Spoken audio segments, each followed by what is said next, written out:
Hi there. Okay, welcome to my channel, and in this video I'm going to explain to you about a chemistry paper 662, and it is October-November 2021 paper.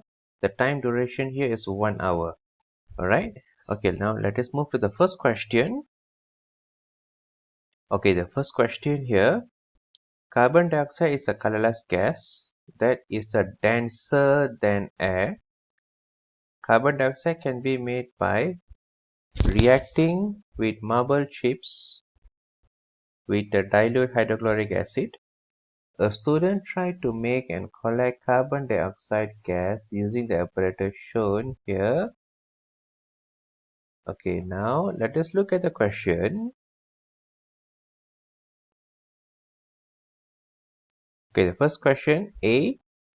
Name the substance labeled A and B. So here they have mentioned the reactant. Alright, the reactant is a marble chip and also a dilute hydrochloric acid. So your most possible answer for the A is the hydrochloric acid, and this is your marble chip. Okay, alright, so this is your answer. So the A is a dilute hydrochloric acid and the B is a marble chip. Okay, then we move on with this one, the second one. Name the item of the apparatus labeled C. So what is the C? This apparatus is called as a conical flask. Alright, so let me write it down over here. Conical flask. Okay, now we look at question B. Explain why very little carbon dioxide gas would be collected using the apparatus shown. Okay, so if you look at here, they have already given us the hint where you look at the first sentence over here. Carbon dioxide is a colorless gas that is denser than air, which means when the carbon dioxide move from here to here, alright, and it is denser than air, so it will be going down. So here we will have a very little amount of carbon dioxide. So that is the explanation over here. So you can re-explain it in this way. Carbon dioxide is denser than air. Just repeat the point, which will drop out of the gas jar. Alright, so I hope you get this first question. Now we look at the next one. Okay, for C, complete the diagram to show how carbon dioxide gas could be collected and the volume measured. So here we will have a two diagram. So I will draw for you and show to you one by one. Alright. So the method one, first drawing. Method one. So you can draw it in this way. Alright. Where the gas collected. Alright. Where the gas collected will be over here. And the readings. Okay. The readings, you can measure the initial measurement. Alright, the initial measurement, and then once it is being filled up, the final level of the water will be going lower. So let's say this is the level of the water, and this is your final measurement. Final measurement of the volume of the gas. So let's say we just make here M1 and M2. So your volume collected here will be M2 minus with M1. Okay, so we just have to get a measuring cylinder to do all the work. Alright, so this is the method 1. Now look at method 2. Okay, method 2, we will use we call it as a gas trench. Alright, so you can draw this figure much more bigger. Alright, so both answers, method 1 and method 2, will be the right answer. Okay, so now let us look at the D question. Okay, here 1D. At the end of the experiment, there were unreacted marbles, chip, and aqueous calcium chloride in the item of apparatus labeled in C. Okay, label C. So C is the conical flask. Okay, describe how you would find the mass of an unreacted marble chip in apparatus C. Okay, so this is my answer here. Firstly, filter. Alright, so once we filter, we have to collect the residue. So this is the marble chip, unreacted marble chip. So take it out. This is the residue. Okay, this is the residue, and then we have to wash it. Alright, so they will have a washing process in order to remove the hydrochloric substance. Okay, hydrochloric acid from it, and then before weighing it, we have to make a drying. All right, so drying the marbles, and then we have to weigh it. So this is the process. So here you'll be getting there about 3 marks, and the total mark for the first question here will be about 9 marks. Okay, so now let us move to the second question.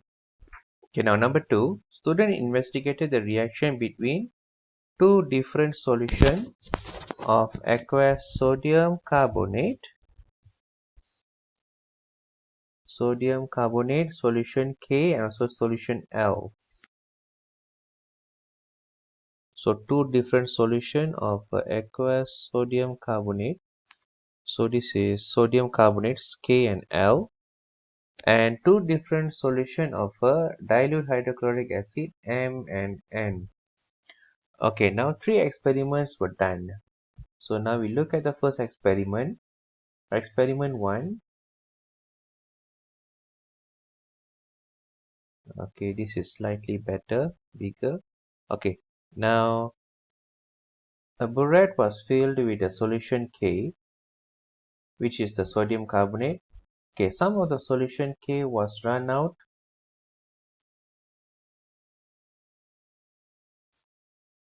of the burette so that the level of solution K was on a burette scale. Using a measuring cylinder, 25 cm cube of acid M was poured in a conical flask. 5 drops of a methyl orange indicator were added to the conical flask. The conical flask was placed on a white tile. Solution K was added slowly from the burette to conical flask, while the flask was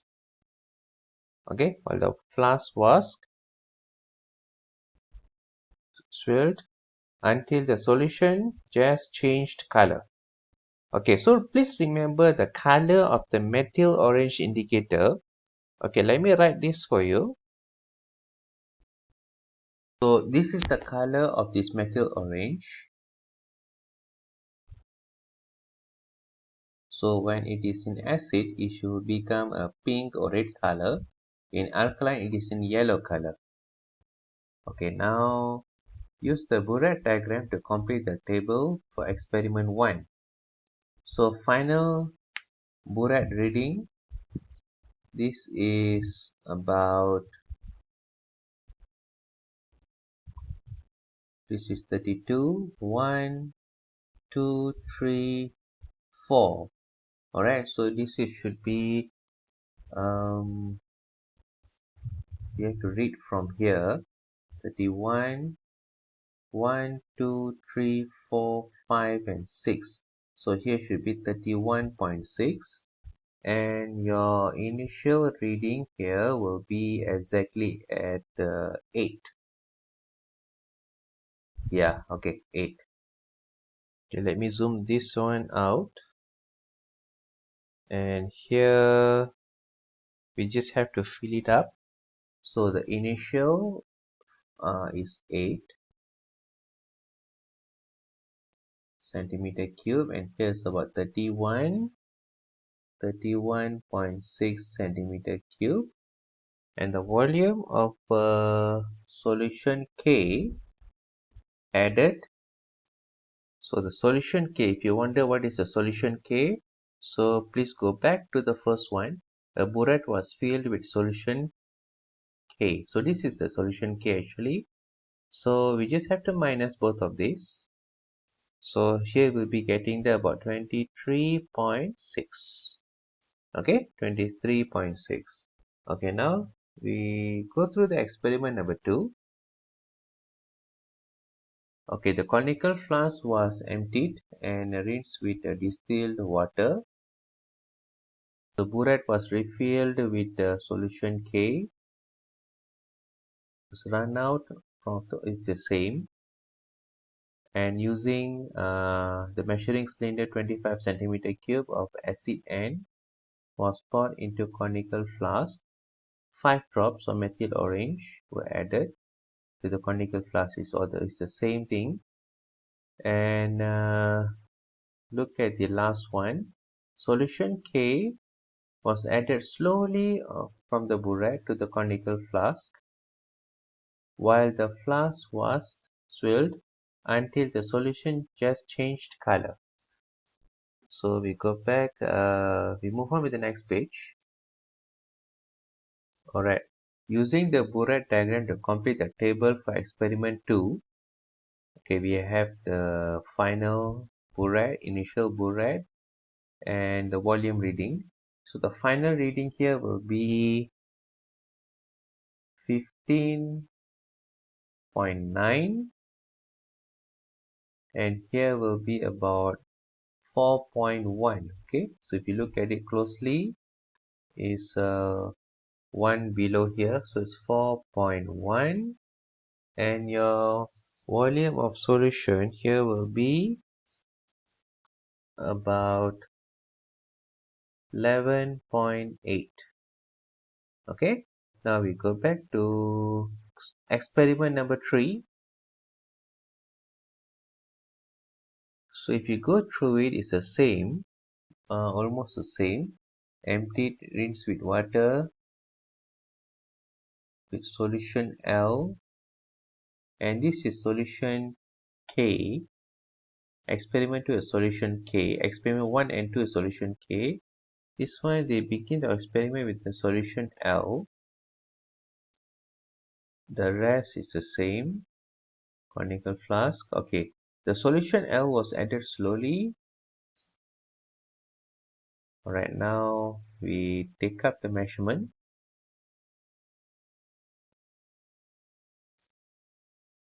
So the final will be about 26.4, and here will be about 2.7. Here's about 2.7.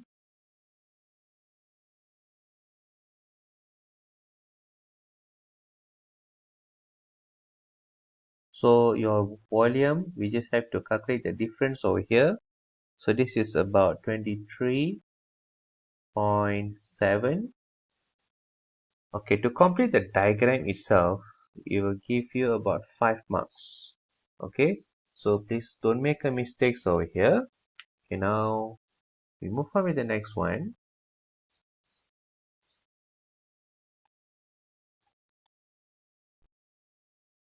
Okay, now here, state the color change observed at the end point in the conical flask in experiment 1 in the conical flask. So,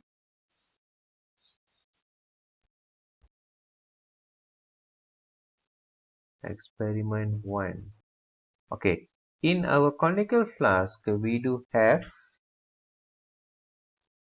acid. So, please look at our second sentence over here. Acid M was poured into conical flask. So here we have a methyl orange. So methyl orange will be in a red color. okay, when you have a presence of acid. So now we can answer this question. So what happened here is, in a conical flask, we will have a red color, methyl orange, when it is in acid. So during the neutralization process, because they mentioned here at the end point, okay, it means after the neutralization process, it will go through alkaline, alright, it will become alkaline. So it is in yellow. So you can answer yellow or orange. Okay, now describe one other observation made when solution K was added to acid M in experiment 1. Okay, now let us go back to the first question. Okay, now you can see it is a we have a sodium carbonate and acid M, which is a hydrochloric acid. So now we just simply do an equation. All right, we see what happens when we have a metal carbonate with the acid.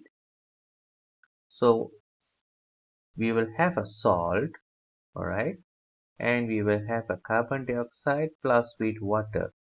So this will cause our observation to have bubbles.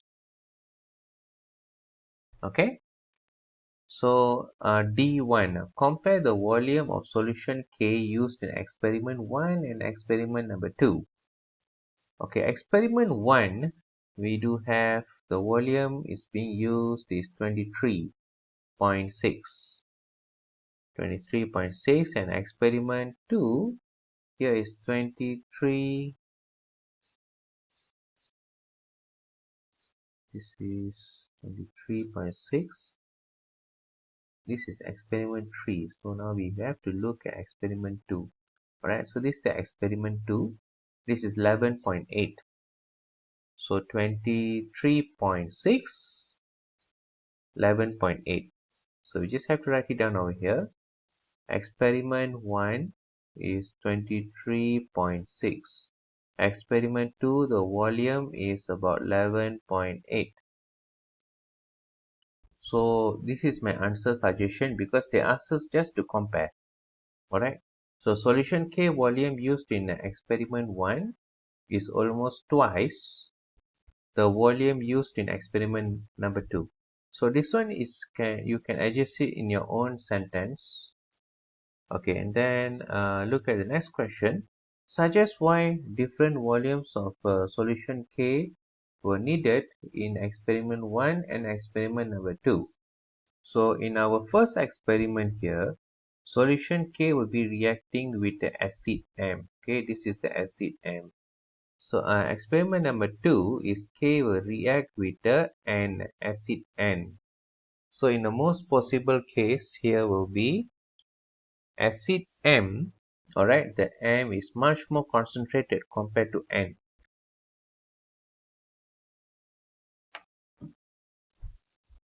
So let me write it down over here. Acid M is more concentrated. Than acid N. Okay, so this is your answer. More concentrated. Okay, now deduce the volume of solution L required to reach the end point if experiment 3 is repeated using acid M in place of acid N. Okay, now let us look at the experiment number 3. So this is the experiment number 3. So they are using solution L and your acid here is N. And the volume is given by 23.7. Alright. So we move on with this question. So we have L to N, which gives you the volume of 23.6. Okay, so I have summarized over here. So if you look at it, this is the solution case volume, right? This is a solution and this is a solution for this, and L is 23.7. Okay, since M is much more concentrated, right? So it will take up double, almost twice. Alright, almost twice. So if this is twice, so we just have to calculate 23.7 times with 2. So here you'll be getting there about 47.4. Alright, so this is your answer here. Okay, now explain why conical flask is rinsed with water at the start of the experiment number 2 and experiment number 3. Okay, this is to remove the residue from the previous experiments. So you just can write there to remove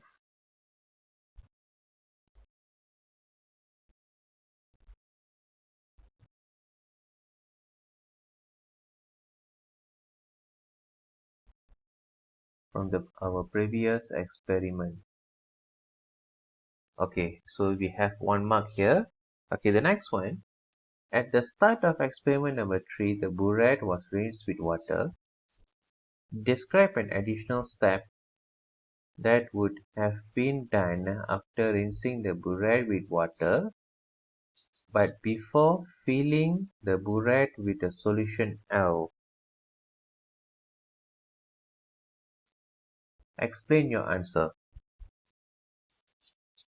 Okay, most possibly here, after we have rinsed the burette with water, they contain some water molecules, right? So to avoid this, the additional water molecule can give a slight concentration difference in the solution L. So what we can do here, we have to rinse it again, alright, rinse it again with solution L.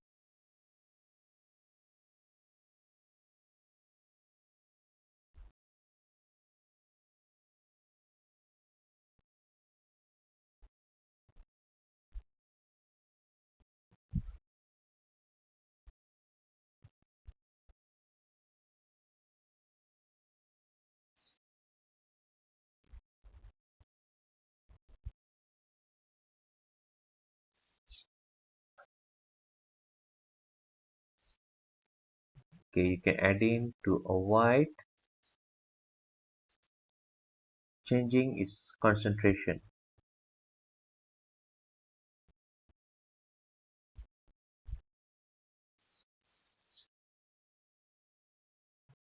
of L. Okay, sorry for my bad handwriting here. Okay, now the next one. Explain why the conical flask is placed on a white tile. So if it is placed on a white tile, so the color changes can be seen easily, alright? So we can write like this, so that the color changes, okay, color changes can be detected easily. Okay, describe how the reliability of the results can be confirmed. Okay, for this type of question, please remember you have only one type of answer. Repeat the experiment and compare the results. Okay, repeat the experiment again and compare the results.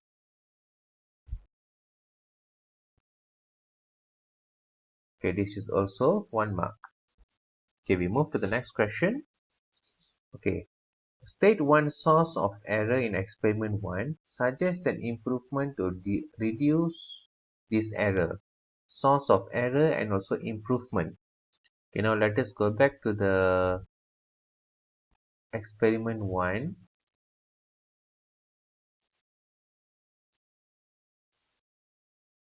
Okay, if you go through, okay, look at here. Look at your first sentence.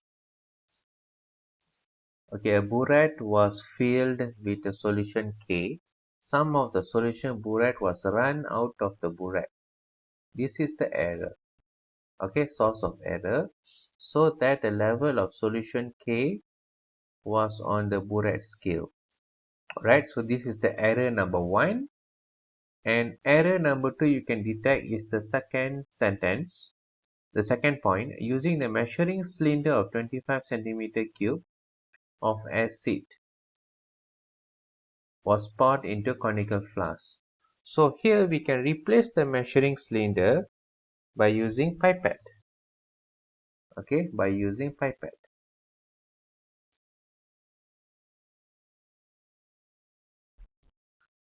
So this is number 2. So we have a 2 source of error.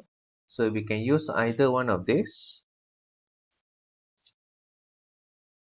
So we can measuring cylinder.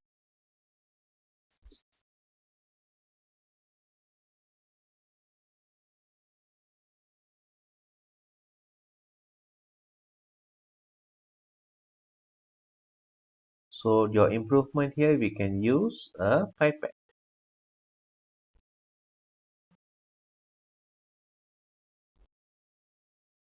Alright, so the entire mark for the question number 2 is about 18 marks. Okay, now we move on with the next one.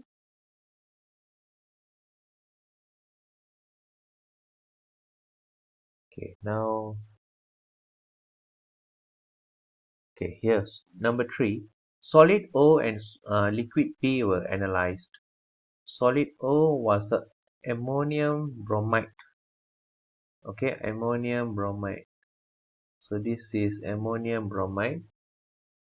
Tests were done on each substance. Tests on solid O. Okay, now complete the expected observation. Okay.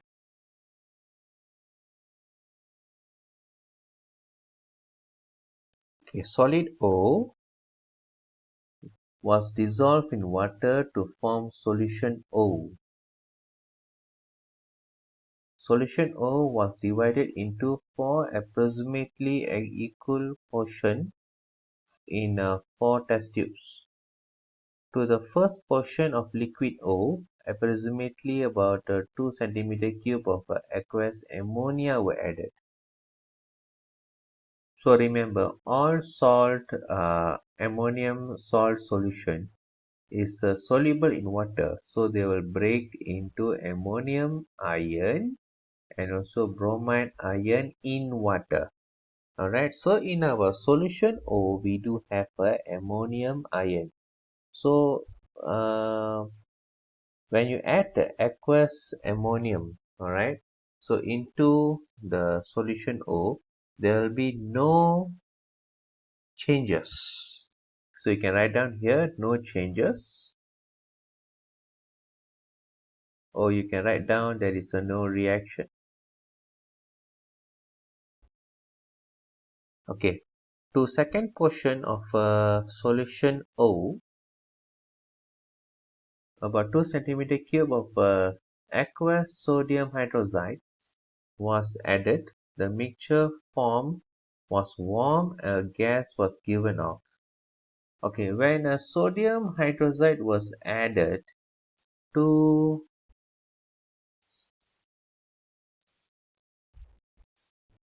ammonium salt solution, alright, so it will given off an ammonium gas. So let me write down here the equations. So I will write in a blue color. So this is our ammonium bromide. They react with a sodium hydroxide. So you will have here sodium bromide, ammonia gas were given off plus with water. Okay, so ammonium gas is very alkaline, right? So when it's tested with a damp red litmus paper, it will change to blue. Okay, changes to blue color, and identify the gas given off. So you can say it's an ammonia gas.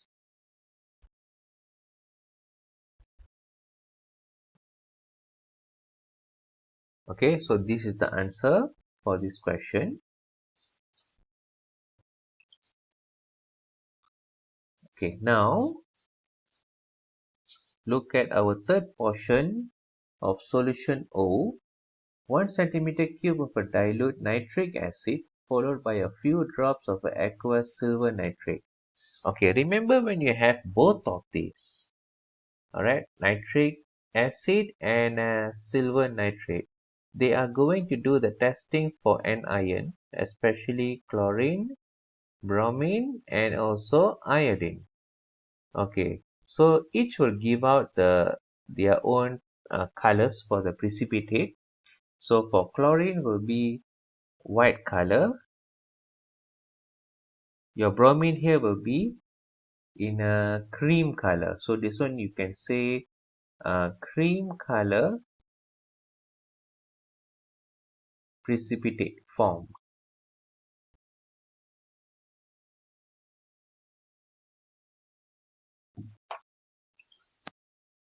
So I have already added notes over here beside.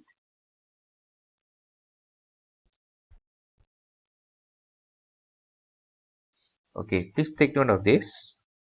It often come out in almost every of IGCSE chemistry paper.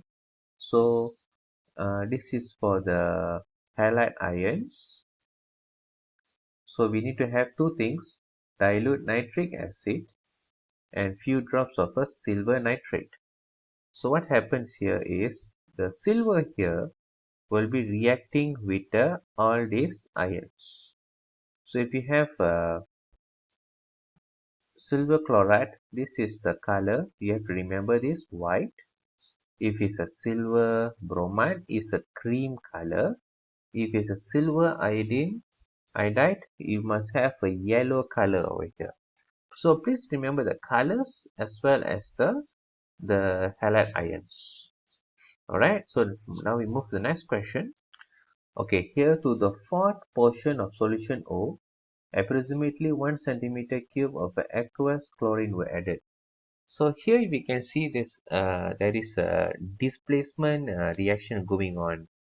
So you have ammonium bromide with chlorine, right? Okay, so if you look at it, chlorine, bromine, and also iodine in a group 17, the chlorine is much more reactive compared to bromine and iodine. So the reactivity will decrease. So here it will displace the bromine. So here we will have a ammonium chloride and it will release off it will release off this bromine. So the color will change to slightly orange color, okay, orange to yellow color. So you can say color changes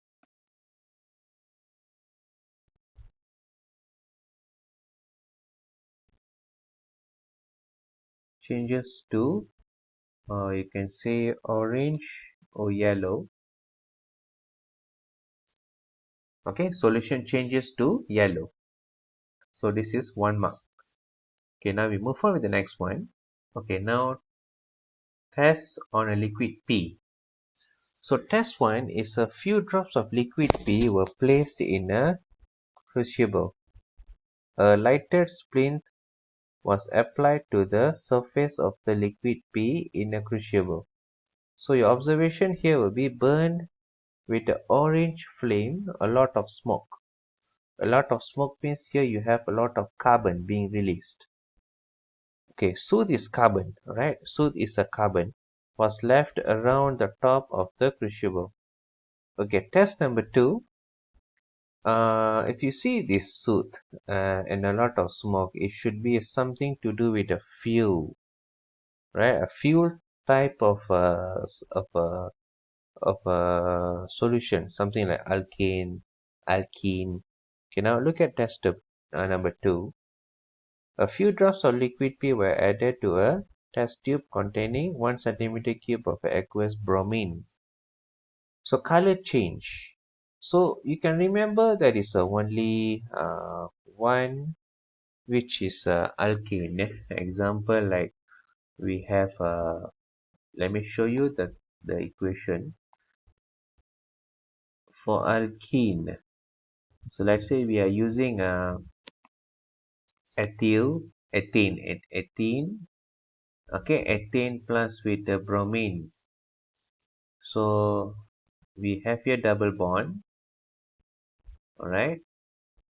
So this is a bromine 2. So each of these bromine will be attracted to here. So the ethane will become, the alkane will become alkene, and the bromine will be attached over here. It will break down this double bond. Okay, so this is the explanation for this.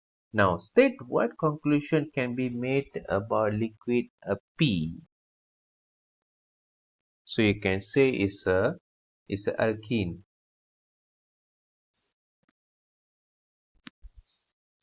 Okay, so this is the alkene solution.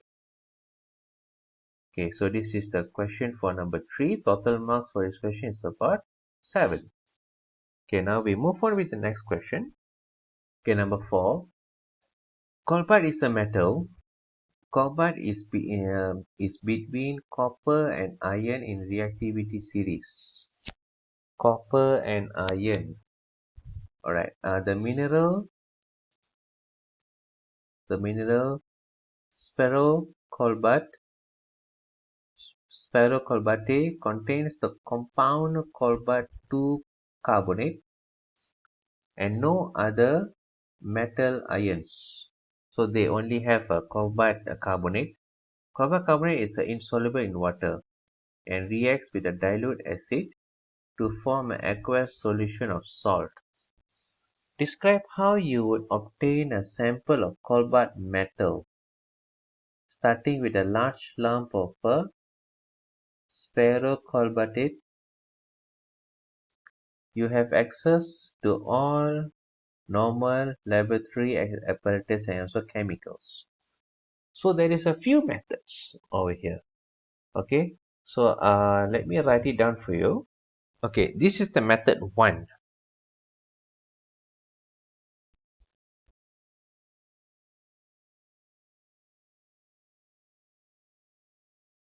So method 1 here, we need to crush the large lump into a powder form. This is number 1. Okay, then after you have crushed it, heat it with higher reactivity elements in reactivity series such as carbon. Okay, now for this, let me explain to you by using the electrochemical series. Okay, now the cobalt is being placed between copper and iron. So there is a copper to iron. So it's in between over here. Alright, so this is for cobalt. Okay, for our general information, we have learned that if anything, if you want to extract the metal above carbon, so this is a electrolysis process to be done. Okay, electrolysis. If it's a below than carbon, we can use a normal reduction method. Reducing method, whereby example we have XO, we just need to heat it up with the carbon, so which is more reactive than the X. So we will be getting the metal X plus with the carbon dioxide. So this is the normal reducing method. Alright, so we are going to use this method applied to the fourth question. Okay, so over here we heat it up with a higher reactivity element like carbon in a specific container like an evaporating basin. then we can form the cobalt. Alright, so this is method 1, reduction by using a reducing method. Okay, so this is the method 1. Now let us look at the method number 2. Okay, this is my method number 2, displacement method. We will go through the first one. It's the same. Crush the large lump to form the powder, and then mix the powder with the hydrochloric acid or any strong acid. Alright, so here I'm going to write the equation. So it's a cobalt carbonate plus with hydrochloric acid. So you'll be getting here cobalt chloride with carbon dioxide plus with the water. Okay, so this is chloride, cobalt chloride. So we can add the metals which is more reactive than a cobalt. Example like zinc. So we will have a displacement method. So we can have a zinc chloride over here, and you can able to get the cobalt. Okay, so this is method 2 in a displacement method. So the entire mark for this question here will be about 6 marks. Alright, so I think that's all for this paper. So if you have any questions, please let me know in the comment below. And thank you for watching. And I hope you learned something in this video. Alright, so thank you very much guys. See you again